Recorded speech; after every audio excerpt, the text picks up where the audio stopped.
प्रिय दर्शकों एवं श्रोताओं, आप सबको प्रणाम। हिंदी टेल बुक में आपका स्वागत है। मैं हूं मोहित और आज आप सुनेंगे शेखर जोशी जी की लिखी एक कहानी बदबू। तो आइए हंसते मुस्कुराते शुरू करते हैं आज की कहानी। एक साथी ने उसकी परेशानी का कारण भांप लिया था।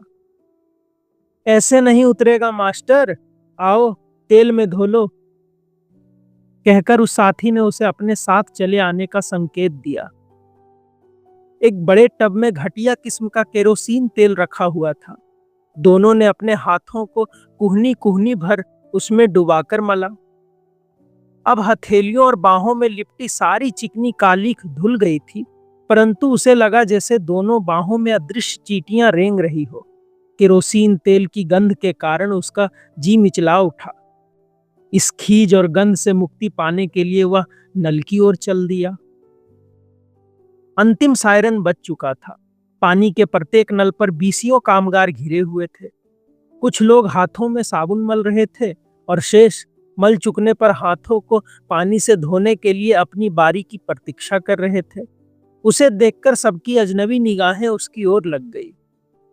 एक दो मजदूरों ने अपने सौजन्य प्रदर्शन के लिए अपनी बारी आने से पहले ही उसे पानी लेने को बढ़ावा दिया। किंचित संकोच के बाद उसने आगे बढ़कर पानी ले लिया। यह संकोच स्वाभाविक था। अपनी बारी आने से पहले पानी लेने का प्रयत्न करने वालों को उत्साहित करने की इच्छा किसी के मन में न थी। यह वह 2 क्षण पहले विभिन्न स्वरों में सुन चुका था, परंतु उसे पानी लेते देखकर किसी ने आपत्ति नहीं की। एक बार हाथ अच्छी तरह धो लेने पर उसने उन्हें नाक तक ले जाकर सूंघा। केरोसिन की गंध अभी छूटी नहीं थी। दोबारा साबुन से धो लेने पर भी उसे वैसी ही गंध का आभास हुआ। फिर एक बार और साबुन जेब से निकालकर उसने हाथों में मलना शुरू कर दिया। घासी रस ले लेकर एक किस्सा सुनाने लगा और सारा समूह अपनी व्यस्तता भूलकर उसकी बात सुनता रहा। एक गांव के मेहतर की लौंडिया थी। उसकी शादी हुई शहर में। जैसा तुम जानो, गांव के मेहतरों को कभी गंदा उठाने की जरूरत ही नहीं पड़ती। नई नई शहर में गई तो दिन रात नाक चढ़ा के अपने खसम से कहा करे, बदबू आती है। मालिक क्या कहता, उसकी खातिर पेशा तो छोड़ नहीं सकता। धीरे धीरे लौंडिया भी काम पर जाने लगी। साल 6 महीने के बाद मेहतर की सासू शहर देखने आई। रास्ते में ही हाथ में झाड़ू बाल्टी लिए बेटी मिल गई।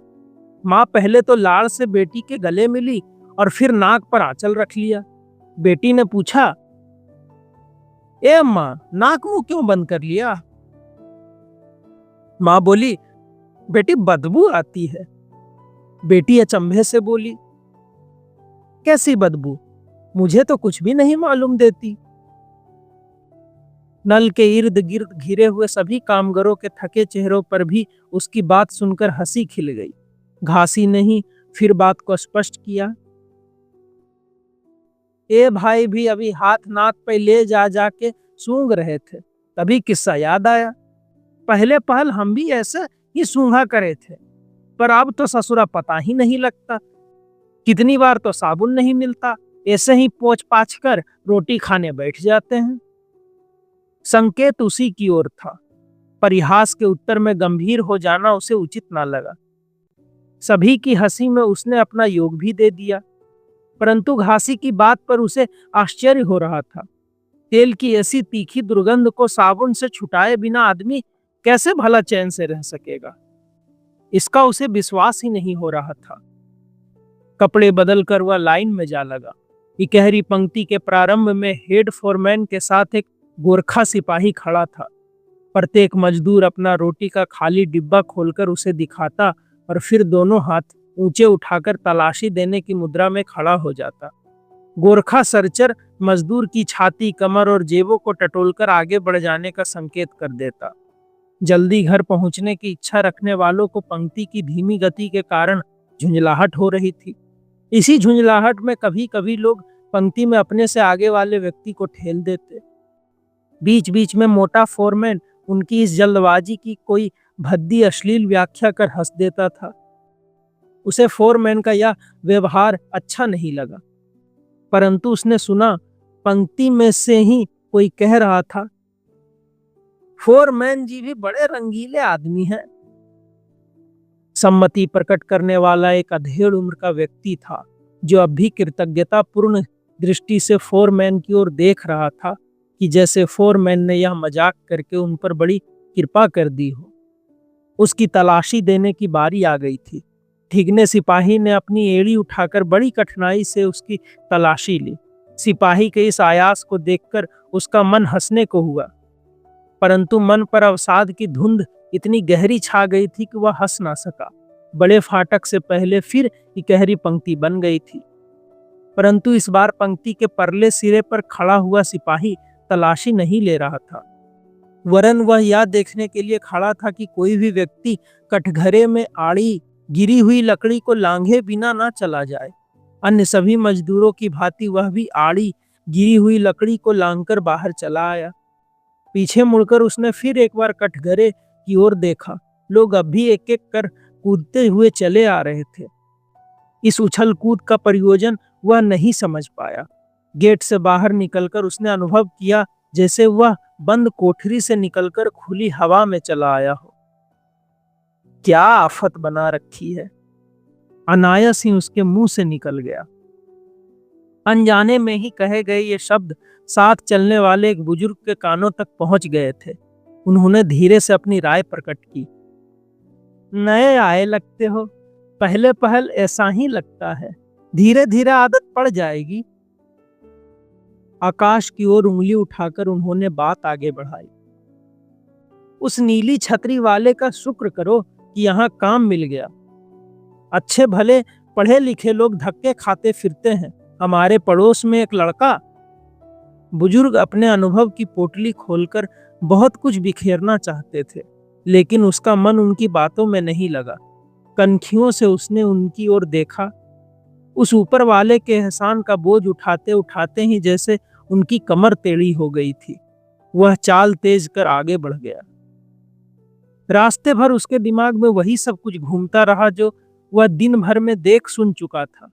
घासी और उस बुजुर्ग आदमी की बात याद आने पर वह सोचने लगा, क्या सच ही एक दिन वह भी सब कुछ सहने का आदी हो जाएगा और नीली छतरी वाले के एहसानों का बोझ उसकी कमर को भी वैसे ही झुका देगा। कारखाने में यह उसका पहला दिन था। फिर एक एक कर कई दिन बीत गए, परंतु घुटन और अवसाद की छाया दिनों दिन बोझिल होती गई। शहर के बाहरी भाग में स्थित कारखाने की पहली सीटी पर प्रतिदिन कामगार लोग अपनी अपनी गृहस्थी छोड़कर हाथों में रोटी चबैना की पोटली या डब्बा लटकाए अपनी सुध बुध खोकर तेज कदमों से कारखाने की ओर चले आते। दिन भर कारखाने की गटर पटर में मशीनों और औजारों से जूझकर थकी लस्त देह वालों का यह काफिला सांझ के धुंधलके में अपने घरों की ओर चल देता। सर्दी गर्मी बरसात में कभी भी इस क्रम में कोई बाधा ना पड़ती। कारखाने में अपने अपने अड्डे पर काम करते हुए लोगों को हर रोज सुबह से शाम तक एक ही स्थान में उन्हीं चिर परिचित मुद्राओं में देखकर उसे ऐसा लगता जैसे वह वर्षों से उन्हें उसी स्थान पर इसी रूप में देखता आ रहा हो। इस नीरस जिंदगी में कोई हलचल हो भी जाती तो उसका प्रभाव अधिक देर तक नहीं टिकता। तालाब के ठहरे हुए जल में कंकड़ फेंक देने पर जिस तरह वह क्षणिक हलचल होती है, वह प्रतिक्रिया वहां किसी नई घटना की होती। एक दो दिन तक कारखाने में उस घटना की चर्चा रहती और फिर सब कुछ पूर्ववत शांत हो जाता। साथ ही कामगारों के चेहरे पर असहनीय कष्टों और दैन्य की एक गहरी छाप थी, जो आपस की बातचीत या हंसी मजाक के क्षणों में भी स्पष्ट झलक पड़ती थी। किसी प्रकार के नवीनता के प्रति सबके मन में एक विचित्र शंका भाव जड़ जमाए बैठा रहता। शायद यही कारण था कि अचानक ही एक छोटी सी घटना के पश्चात उसके साथियों का व्यवहार उसके प्रति शंकालु हो उठता था। यो घटना कुछ विशेष नहीं थी। उस दिन कारखाने में हर जगह बीड़ी का तूफान मचा हुआ था। अबे हद हो गई यार, साला बुधवा सुलगती बीड़ी निकल गया। हम वहीं खड़े थे भाई, साहब ने मुंह खुलवाया, मुंह में नहीं थी। कमाल है, साले को सर्कस में जाना चाहिए। चीफ साहब के आदेश पर सभी मजदूर एक स्थान पर एकत्रित हो गए थे। साहब के निकट ही बुद्धन सिर झुकाए खड़ा था। उपस्थित समूह को नसीहत देते हुए साहब ने बताया कि किस तरह उन्होंने पीछे से जाकर बुद्धन को कारखाने के अंदर बीड़ी पीते हुए पकड़ा और किस प्रकार चतुराई से उसने बीड़ी मुंह के अंदर ही डालकर गायब कर ली थी। साहब बोले, कारखाने में इतनी कीमती चीजें पड़ी रहती है, किसी भी वक्त आग लग सकती है, एक आदमी की वजह से लाखों रुपए का नुकसान हो सकता है। हम ऐसी गलतियों पर कड़ी से कड़ी सजा दे सकते हैं। बुद्धन को कड़ी चेतावनी के साथ 1 रुपए का दंड देने की साहब ने घोषणा कर दी। तभी भीड़ में से किसी ने ऊंचे स्वर में कहा, साहब, आग तो सभी की बीड़ी सिगरेट से लग सकती है।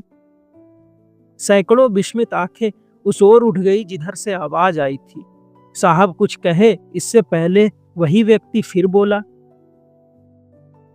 अफसर साहबान तो सारे कारखाने में मुंह में सिगरेट दाबे घूमते रहते हैं।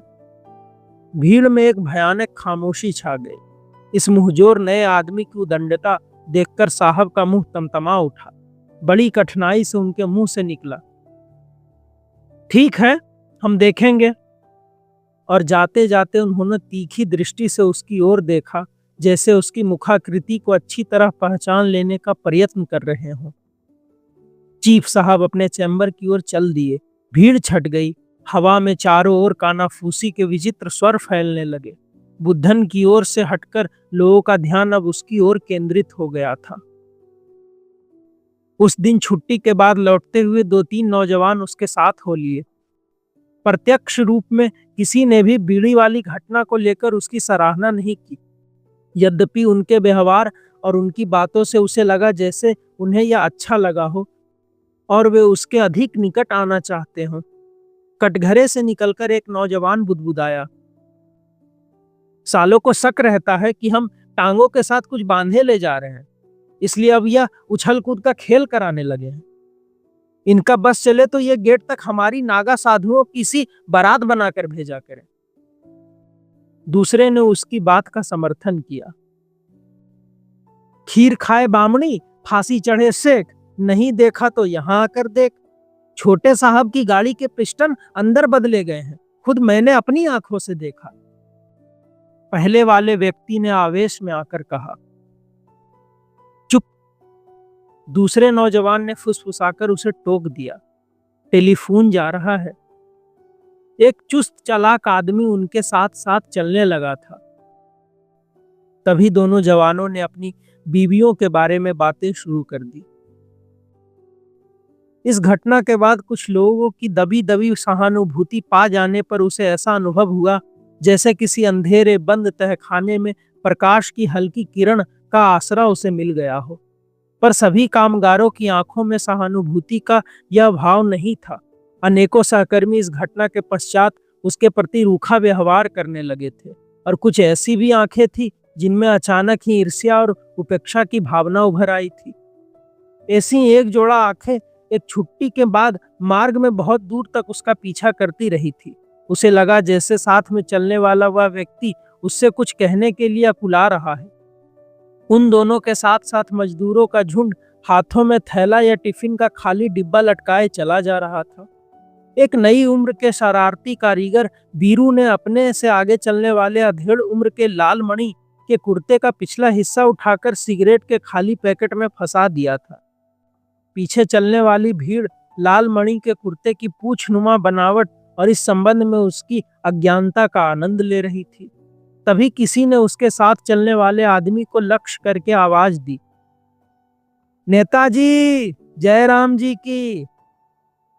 साथ चलने वाले व्यक्ति की ईर्ष्यालु दृष्टि का रहस्य उसकी समझ में आ गया।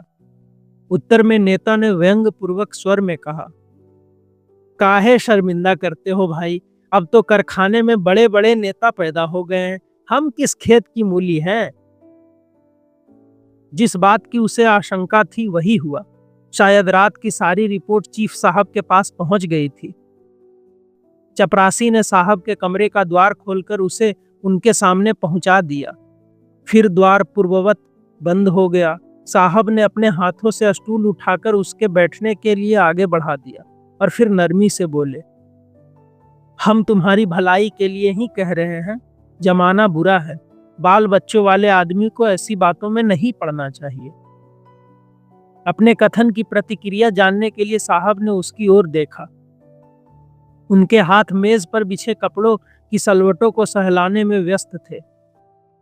साहब की ओर देखकर इस प्रश्न का उत्तर उनकी आंख में झांक पाने का उसका मन हुआ, परंतु काले चश्मे के अपारदर्शी शीशों के पीछे छिपी आंखों के स्थान पर केवल अंधकार घिरा हुआ था। ऐसा कोई खतरनाक काम तो मैंने नहीं किया साहब, उसने पेपरवेट के फूलों पर अपनी नजर जमाकर उत्तर दिया। हम जानते हैं, सब कुछ जानते हैं। कल रात तुम्हारे घर मीटिंग हुई थी या नहीं? मानसिक उत्तेजना के कारण साहब दोनों हाथों की उंगलियों को आपस में उलझाते हुए बोले, 2-4 यार दोस्त बैठने के लिए आ जाएं तो उसे मीटिंग कौन कहेगा साहब? उसने बात का महत्व कम करने की कोशिश में मुस्कुराने का अभिनय किया। सुनो जवान, यार दोस्तों की महफिल में गप्पे होती है, ताश खेले जाते हैं, शराब पी जाती है, लेकिन स्कीमें नहीं बनती। इस बार स्वर कुछ अधिक सधा हुआ था।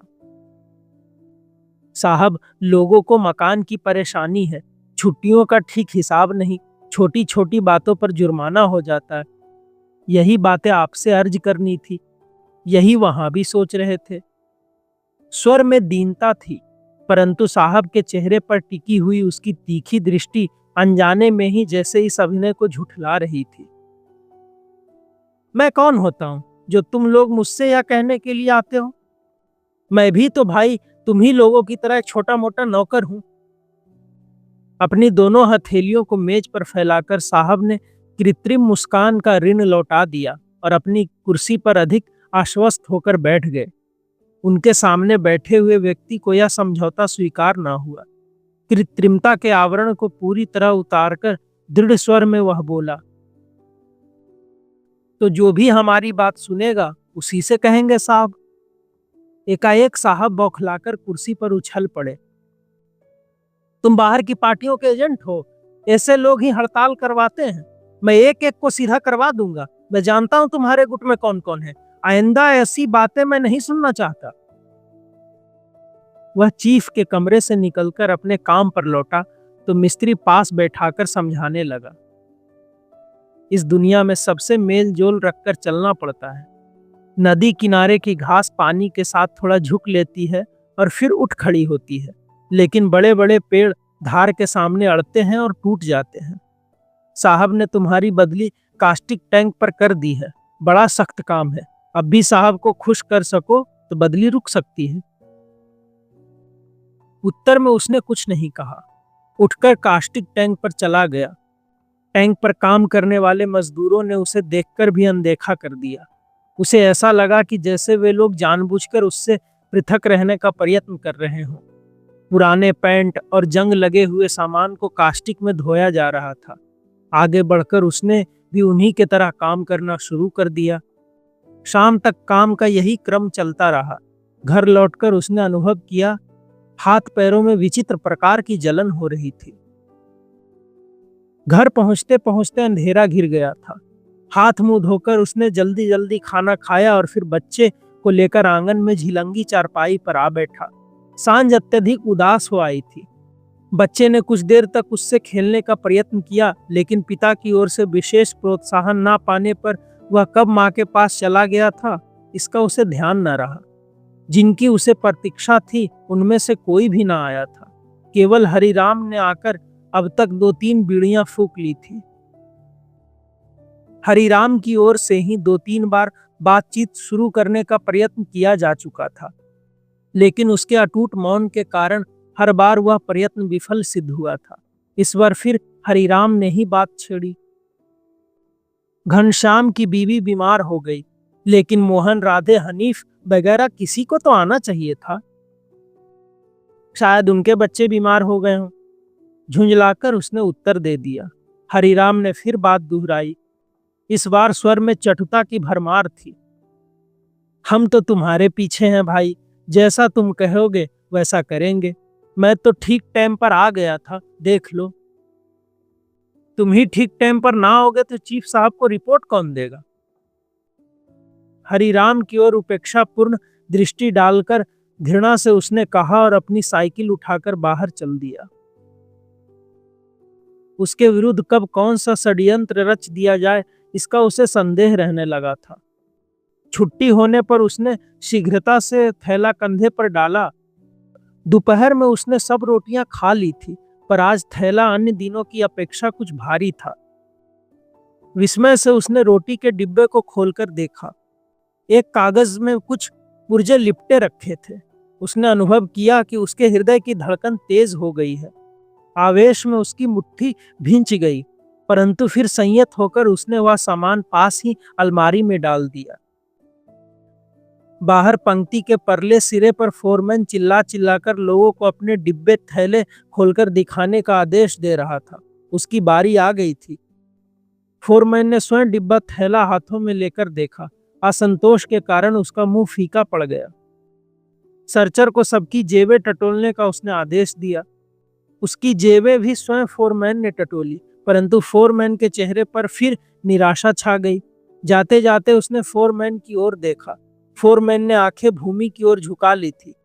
गर्व से छाती उठाकर वह बड़े गेट की ओर चल दिया।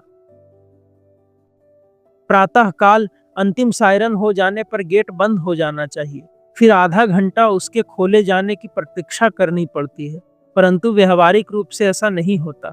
सायरन सुनकर दूर से पैदल आने वाले दौड़ लगाना शुरू कर देते हैं। साइकिलों की पेंडल दोगुनी गति से चलने लगते हैं। लोग हाफते हाफते 2-3 मिनट के अंदर पहुंच पाते हैं। पकी उम्र के बड़े बूढ़े अंदर आकर घड़ी भर दम लेने के बाद ही हाजिरी पर जा पाते हैं, परंतु उस दिन वर्क्स मैनेजर ने सायरन के बाद ही गेट बंद करवा दिया। वह गेट से 20-30 गज की दूरी पर ही था, परंतु वहां पहुंचने से पहले ही चौकीदार ने जाली खोल दी। अभी 20-25 आदमी और भी थे जो हाफते हुए चले आ रहे थे। निकट आकर सभी उदास हो गए। आधा घंटा देर में आने का दंड 6-8 आना से कम नहीं होता। पिछली बार वेतन के दिन घर जाने पर पत्नी ने उससे पूछा था, कितने हैं? 54 रुपए 8 आने। अच्छा, मैंने पूरे 55 का हिसाब लगाया था। बबुआ की टोपी इस महीने भी रह गई। हाफते हुए लोगों में से कितनों की बबुओं की टोपी इस बार भी रह जाएगी, उसने सोचा। परंतु तभी उसने जो कुछ सुना, उसे सुनकर उसे ऐसा लगा जैसे सारा दोष उस अकेले का हो। वही झुकी कमर वाले बुजुर्ग हाफते हुए कह रहे थे, घोड़े के पीछे और अफसर के आगे कौन समझदार जाएगा? एक आदमी के कारण इतने लोगों का नुकसान हो गया। ऐसे लड़ने भिड़ने को ही जवानी बना रखी हो तो आदमी दंगल करे, अखाड़े में जाए। नौकरी में तो नौकर की ही तरह रहना चाहिए। उसका मन हुआ कि बुजुर्ग के पास जाकर कुछ बात करे, पर ना जाने क्यों वह ऐसा ना कर सका। दिन भर वह यंत्रवत काम करता रहा। थकने के कारण शरीर चूर चूर हो रहा था, परंतु बैठकर सुस्ता लेने को भी उसका मन नहीं हुआ। कैंटीन में जाकर उसने चाय ली और अनुभव किया कि चाय फीकी है। पहले किसी दिन ऐसी बात होती तो वह कैंटीन मैनेजर से शिकायत करता, परंतु आज आधी चाय छोड़कर चला आया। ग्रीस और तेल लगा हुआ सामान उठाने के कारण हाथ गंदगी से भर गए थे। सायरन की आवाज उसके कानों में पड़ी तो उसने काम करना बंद किया। ऐसा लगता था कि सायरन यदि किसी कारण से ना बजता तो वह उसी प्रकार यंत्रवत काम करता रहता। जल्दी जल्दी में उसने दोनों हाथ केरोसिन तेल में धो डाले। साबुन का डिब्बा टटोलकर देखा तो वह खाली था। भूमि पर से थोड़ी मिट्टी उठाकर वह नल की ओर चल दिया। पिछले 3-4 महीनों की नौकरी में आज वह पहली बार मिट्टी से हाथ धो रहा था। भुरभुरी मिट्टी को पानी के साथ लगाकर उसने हाथों में मला और फिर दोनों हाथ नल के नीचे लगा दिए। पानी के साथ मिट्टी की पतली परत भी बह चली। दूसरी मिट्टी लगाने से पहले उसने हाथों को सूंघा और अनुभव किया कि हाथों की गंध मिट चुकी है। सहसा एक विचित्र आतंक से उसका समूचा शरीर सिहर उठा। उसे लगा जैसे आज वह भी घासी की तरह इस बदबू का आदी हो गया है। उसने चाहा कि वह एक बार फिर हाथों को सूंघ ले, लेकिन उसका साहस ना हुआ। परंतु फिर बड़ी मुश्किल से वह दोनों हाथों को नाक तक ले गया और इस बार उसके हर्ष की सीमा ना रही।